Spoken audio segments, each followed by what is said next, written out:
I think that reindustrialization is happening. It started happening a few years ago. So I think that these are going to be really heady, frothy times in the next 5 to 10 years as manufacturing starts to reassess its footprint around the world and adjust to the new reality, which is the theme of this conference. Right. Yes. Although I'm starting to wonder what the new reality is. I don't know that we know yet. I know. That's why it's great to be at this conference. Yeah.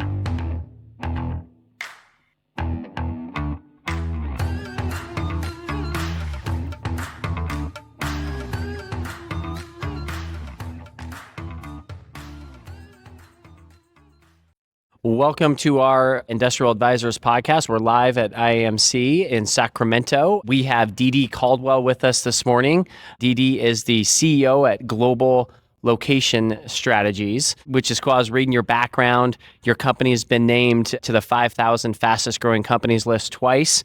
So tell us a little bit about your background and what your company does, and then we'll jump into some questions if that works. Sure. Well, thank you so much for having me. Global Location Strategies originally started as a division of Fluor Daniel, which is now Fluor Corporation. They're headquartered in Dallas, but they were originally headquartered in Irvine, California, and they acquired a construction company called Daniel Construction. In the 1980s, they merged, and Daniel had a division of site selection. And so that was one of the very first practices of site selection. And my predecessor, the person that hired me into this business, Bill Dorsey, was one of the two main godfathers of site selection. So I kind of stumbled upon it. I was doing an international MBA, and I had an internship with Fluor Daniel in Argentina. And Ed McCallum, who also worked in that group and is also sort of legendary in this business, was working on a feasibility study for a copper smelter in Argentina. And I started asking him, what is it that you do? And the more he told me, which is site selection, and which is basically working with manufacturing companies primarily and helping them at the C-level determine what their location strategy is, where they are going to put plant, technology, and people around the globe in order to optimize their return on investment. And when I was hearing about this, I was incredulous, and I basically said, they pay you to do this. And he said, yes. And I begged him for a job. And 6 months later, I was in Greenville, South Carolina, which is where they were headquartered. And I've been doing that ever since. So I'm coming up on 28 years now. Wow. That's awesome. So you've seen, site selection, the whole process has just developed so much over even the last 5-10 years, but to see it over that time period has to be really awesome. It has changed and it hasn't changed. So the way that it's changed is that there are a lot more people doing site selection now. Technology and the data that we have available has really transformed the way that we do the analysis and the richness of the analysis that we can get. But what really hasn't changed is the way that you solve these problems. So you have to first determine what are the major drivers for the project and establish the search region based on where it's going to be optimized based on logistics and power prices and real estate availability and people and markets and all of these things. And then identify the universe of alternatives, like what buildings or sites are going to meet our requirements, eliminate anything that doesn't work. And then you're just trying to figure out which locations offer the best combination of high quality and low cost. And if you can find high quality, low cost, and low risk in one location, then your decision is pretty easy. But as we know in life, as in site selection, sometimes things that are really low cost also have high risk or lower quality and vice versa. So our job is to really help them triangulate on those things and select the location that's going to be optimal. And then through the process of due diligence and incentive negotiations and real estate negotiations, improve upon that business case. So that really hasn't changed. We're just getting a little bit more sophisticated. Just better technology. Better technology. And analytics surrounding those decisions, right? Compared to 25 years ago, right? Yeah. Yes, but I will say that it's frustrating to me that unlike some other industries, like say, for example, home buying or vacation rentals, site selection and to a certain extent, corporate real estate really hasn't been transformed in the same way that some other industries were. So in 2018, I decided I'm tired of doing the same thing over and over. I started looking for a technology solution off the shelf that I could modify. Couldn't find anything. So we ended up developing a suite of platforms, software platforms, that would facilitate the entire process. And I spun that off into a company called Strata Platforms last year. And so I am a major shareholder, but I'm not involved in the day-to-day. And I'm a customer and their power customer, if you will, but it's also available on the marketplace. So when you say you're a customer, like, are you selling licenses? Yes. Okay, yes. so you're a customer. So Global Location Strategies has a license from Strata Platforms for both the database, the site database, the RFI tool where we can go out and collect information in a systematic way and allows for collaboration, really built with site selectors and economic developers and property representatives in mind to make that so easy.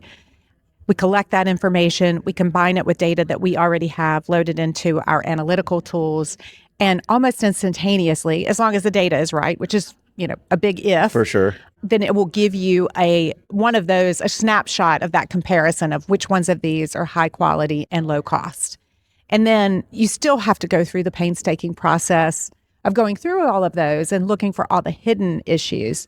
But at least we can narrow down from, sometimes we get as many as 100 responses to our RFIs. Yeah. So we can eliminate anything that doesn't work right off the bat, and then we can narrow it down to, say, the top third that really look like they're going to be optimal. You're saying location. Locations and sites or buildings that go along with that location. Okay. And then we can spend our time on the locations that are really going to have the best opportunity to win the project. Okay. Talk to us a little bit about the data. So our average listener, there's a lot of large occupiers of industrial space, a lot of brokers and even landlords. So I think a lot of people are confused exactly what a site selector does. So, and I know that the data, it's all about the data. So how do you get the data? How do you know that it's quality data? And then how do you measure it? Yes. So there's a combination of sources. Some of them are available through Bureau of Labor Statistics or county business patterns, but they're hard to gather and sometimes they're delayed. And sometimes there's holes in the data. So we subscribe to JobsEQ, which is a labor data platform. And it's not that the data is 100% accurate. It's just as accurate as human beings can get to it. So that's one big source for us. We also have a very robust geographic information system. So it has a lot of geospatial data. So when we're looking at sites, it's things like connections to infrastructure, what the site size is, what the topography, where are there wetlands, where's the floodplain, what kind of soil types are we likely to have close to here? Are there other major source emitters which may impact our modeling and our ability to get air permits? We develop some data in-house, so we have our own database of industrial sites. Primarily, buildings change so much, we don't necessarily try to track those all the time. We use CoStar for that, and that's a great resource. CoStar is not very good for industrial sites. It's much better for buildings. And then there's data that is really only available with site representatives or providers of services to the site. So for example, if you want to know how a site or a building is served for water, that's usually done by a municipal water service. And you may be able to get some information about what their total capacity is, but you don't know what their excess capacity or their available capacity is. You don't know what size line, and you may not know exactly where the line comes to at the site, what type of upgrades might be required to get you the pressure that you need. So that kind of data, that's why we have that RFI tool. That kind of data can only be collected directly from the source. And a lot of times it's project specific. Because if I only need 10,000 gallons a day, that's one set of questions. Yeah. If I need 1 million gallons a day, that's a completely different set of questions. Sure. One of the things when we talk to our clients that they all struggle with right now is availability of labor, right? And that is such a big part of making decisions on site selection. Talk to us a little bit about your experience with availability of labor and helping your clients navigate the right building and finding the right labor. Yeah, so labor is an issue almost everywhere, particularly in the manufacturing space where you need some technical skills. And we've seen so many baby boomers that had those skills have aged out. Millennials and Gen Zs didn't really pursue those kinds of opportunities because there weren't a lot of growing jobs. And so we've got this vacuum just about everywhere. Having said that, it really depends on what type of project it is. So I use about $1 million per job created as sort of the threshold between capital intensive and labor intensive. So if you're going to invest $40 million and create 300 jobs, that's very labor intensive. If you're going to invest $300 million and create 40 jobs, that's very capital intensive. So if it's for labor intensive projects, we'll start with the workforce first. So we will look for places, not just because of the availability, but also because cost is likely to be a bigger driver. So we will look for locations that best solve for the labor question. If it's capital intensive, a lot of times the requirements are very exotic. It might be a large site. It might require rail. It might have big water, big power. So we need to find the sites first. And then once we find what works on a site basis, then we'll try to solve for the labor. We use about 50-1 is our ideal candidate to opening ratio. So if you want to hire, 10 welders, you'd like to have 50 times that amount available in the workforce. They can be working, but just they're in the workforce. It's almost impossible to find for some of those really specialized. So I like to look at least 20 to 25. And then we would lean heavily on state and local training programs, community colleges, even career and technical high schools that are developing a pipeline, because it's not just about what workforce do you have today. It's also what does the pipeline look like for the next 5, 10, 15 years. These are generational investments.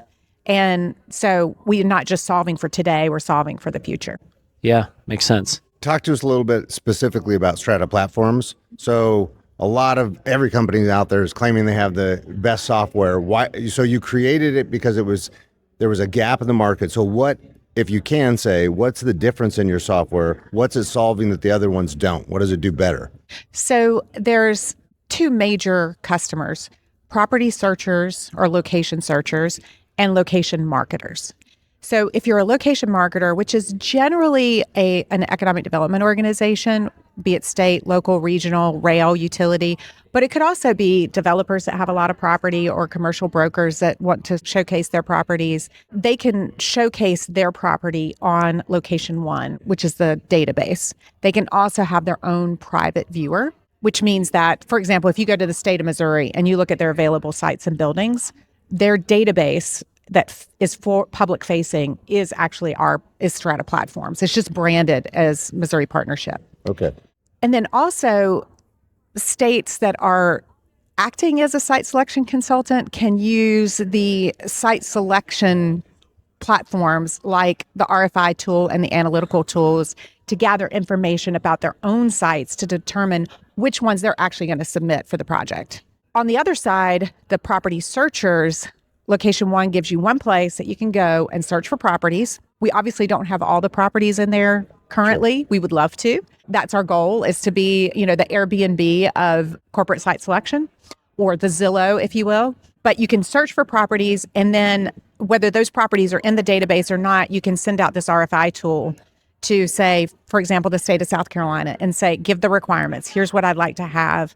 There's a delegation process where they can send it to their communities. They can have collaborators, third-party contributors. It's basically all the things that have been done previously, but honoring the infrastructure that already exists instead of passing around, Excel spreadsheets or filling in an online database. This is like an online database on steroids.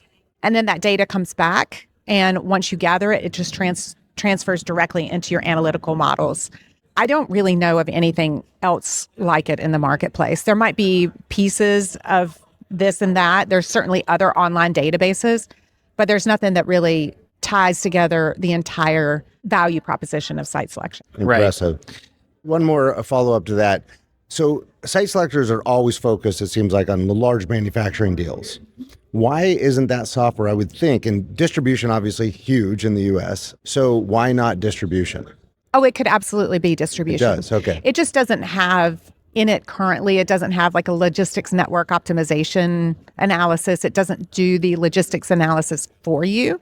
You'd have to do that separately and then put the cost in for each one of those sites. But it absolutely can be used for office. I mean, we even use it for best places analysis.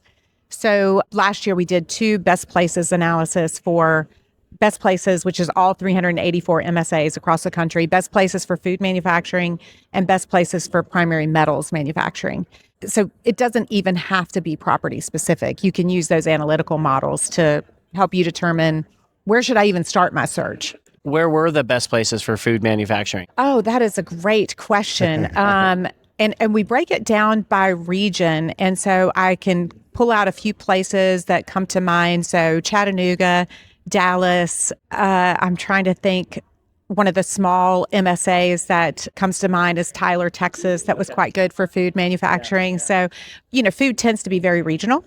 You don't typically make ice cream in one region of the country and ship it elsewhere. And then primary metals, it tends to be, places like Tulsa, Oklahoma, because they've got really robust industrial infrastructure, and that's very much driven by energy prices. Sure. Yeah, it's always interesting to see what those results look like after you run an analysis like that. So you've seen a lot over the last, 25 years or so in site selection. What do you think the future looks like in site selection? You mentioned technology, maybe not being quite up to speed yet, but what does the future of site selection look like over the next 5 to 10 years, in your opinion? One of the things, and this is kind of combining what you were asking about, site selectors tend to focus on manufacturing. Site selectors tend to focus on whatever projects are out there right now. So during COVID, there was a lot of warehouse and distribution. Prior to COVID, there was a lot of headquarters and office.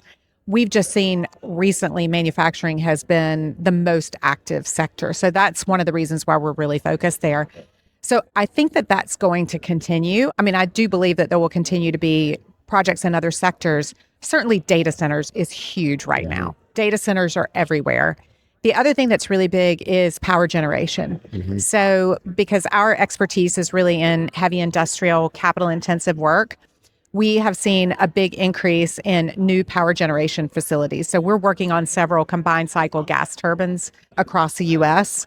Also, one of my clients is Kairos Nuclear. They make small modular reactors. So there's not being any sited currently, but I expect that that's going to happen pretty soon. Google's already signed a deal with them. I think that AI is going to have some influence. I think it's going to be a long time, and I won't say never, because who knows where this is all going to go. But, there's not a large language model out there that can crawl the databases of local municipal water systems to try to figure out what their capacities are. So I do think that there's some big limitations there, but we are definitely looking at ways that we can incorporate AI into my work as a consultant and also into the software to make things run more efficiently, run quickly, and particularly like on coding. For us, coding is a big deal. So I think that the U.S. is a little bit uncertain right now, but I think that reindustrialization is happening. It started happening a few years ago. So I think that these are going to be really heady, frothy times in the next 5 to 10 years as manufacturing starts to reassess its footprint around the world and adjust to the new reality, which is the theme of this conference. Right. Yes. Although I'm starting to wonder what the new reality is. I don't know that we know yet. I know. That's why it's great to be at this conference, right? Yeah. That's right. Exactly. Last question, going back to power. It's been a common theme, I'd say, for the last 2 years on our podcast. Is the U.S. really running out of power? And is that a challenge for you? So there's a few things that are constraining our ability to get the power that we need at the time that we need it, at the place that we need it. One of them is a lack of generation. We were closing down coal-fired power plants. We were also closing down some nuclear plants because we've had really anemic growth over the last few decades. That really started to hockey stick recently due to electrification of vehicles and other devices, these large mega manufacturing projects, and then lastly, data centers. What we're seeing is the private sector is reacting. So in places where you can do behind the meter, they're doing behind the meter or injecting directly into the grid. Certainly the regulated utilities are also responding with additional generation. So I feel like that may be the easiest one to solve. A harder one to solve is the transmission infrastructure. So Texas is looking at doing a 765 or a 735 kV backbone in order to beef up their transmission infrastructure and allow for electrons to travel from places like the Permian Basin, where you've got all of this natural gas that's practically free, and being able to transmit it to the big energy centers, which are, Dallas, Austin, Houston. So that's, the infrastructure is really big. And then we just still have supply and labor challenges. How do you build these things? Right. And we've got to really address that too. So currently we don't have enough power, but I do see a lot of focus and activity on trying to solve for that problem. Awesome. Well, that's great because we hear that all the time. That Yes. and we see it. Yeah. It seems like it's longer delays. Yes. Even getting the hardware is substantial delays. So Yes, it's good to hear absolutely. that it's not the major concern of the future. I mean, I started doing this a while back. Yeah. And if you had $100 million project that needed 100 acres and 5 megawatts of power, it's huge. Yeah. And Yes. hiring 100 people. Yes. That was a huge project. Now it's like, everybody's like, Right. No big deal. no, Yeah. it's just a big yawn. Yeah. Yes. We have projects that range in size now from a half a megawatt to a gigawatt. And our average of our projects is up around 192 megawatts. That's our average project size, which is just absolutely mind blowing. Yes. So that is something that is the new reality. For sure. Is definitely the demands on the electricity have gone way up. Well, thank you very much. It was fascinating. Thank you for being on the show. For the listener, we're going to put all your contact information in the footnotes so they can find you. Greatly appreciate you being here and enjoy the conference. Great. Thank you so much. Thank you. Thanks, Pleasure Didi. being here.